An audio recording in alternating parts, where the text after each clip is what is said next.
Hello दोस्तों, मेरा नाम है अरुण। उम्मीद है आप लोग ठीक होंगे। दोस्तों, चंडीगढ़ में मेयर चुनाव के लिए कांग्रेस और आम आदमी पार्टी साथ में चुनाव लड़ रही थी। आम आदमी पार्टी ने मेयर पद के लिए प्रत्याशी खड़ा किया था और कांग्रेस ने सीनियर डिप्टी मेयर पद और डिप्टी मेयर पद के लिए अपने उम्मीदवार को चुनावी मैदान में उतारा।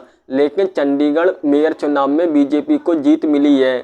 बीजेपी उम्मीदवार मनोज सोनकर ने ये चुनाव जीत लिया है। मनोज सोनकर का मुकाबला आम आदमी पार्टी के उम्मीदवार कुलदीप कुमार से था। मनोज सोनकर के पक्ष में 16 वोट आए। बीजेपी यहाँ पिछले 8 सालों से मेयर पद पर काबिज है।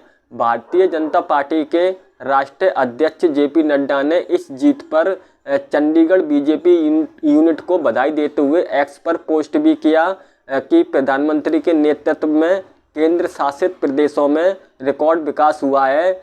इंडिया गठबंधन ने अपनी पहली चुनावी लड़ाई लड़ी और फिर भी बीजेपी से हार गया। इससे यह दर्शाता है कि ना तो उनका अंकगणित काम कर रहा है और ना ही उनकी केमिस्ट्री काम कर रही है। और दूसरी तरफ दिल्ली के मुख्यमंत्री अरविंद केजरीवाल ने बीजेपी पर बेईमानी का आरोप लगाते हुए एक्स पर पोस्ट किया, जिसमें सीएम केजरीवाल ने कहा कि चंडीगढ़ मेयर चुनाव में दिन दहाड़े जिस तरह से बेईमानी की गई है वो बेहद चिंताजनक है। यदि एक मेयर चुनाव में ये लोग इतना नीचे गिर सकते हैं तो देश के चुनाव में तो ये किसी भी हद तक जा सकते हैं। ये बेहद चिंताजनक है। दरअसल दोस्तों, आम आदमी पार्टी का कहना है कि बीजेपी ने फ्रॉड करके चुनाव जीता है। यह चुनाव मंगलवार को हुए थे। बीजेपी संख्या के हिसाब से पीछे थी।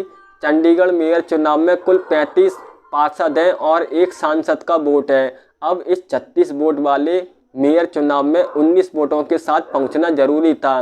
बीजेपी के पास 16 वोट थे, आम आदमी पार्टी के 13 और कांग्रेस के 7 मिलाकर इनका आंकड़ा 20 तक पहुंच रहा था। लेकिन 20 में से इनके 8 वोट रिजेक्ट होने की वजह से इनका बैलेट वोट 12 ही बचा था, इसलिए यह हार गए। अब आम आदमी पार्टी ने धांधली का आरोप लगाते हुए कोर्ट जाने का ऐलान किया है और 2 फरवरी को दिल्ली में बीजेपी हेडक्वार्टर पर बड़ा प्रदर्शन करेगी और इसमें दिल्ली के सीएम अरविंद केजरीवाल और पंजाब के मुख्यमंत्री भगवंत मान शामिल होंगे। इस वीडियो थैंक यू।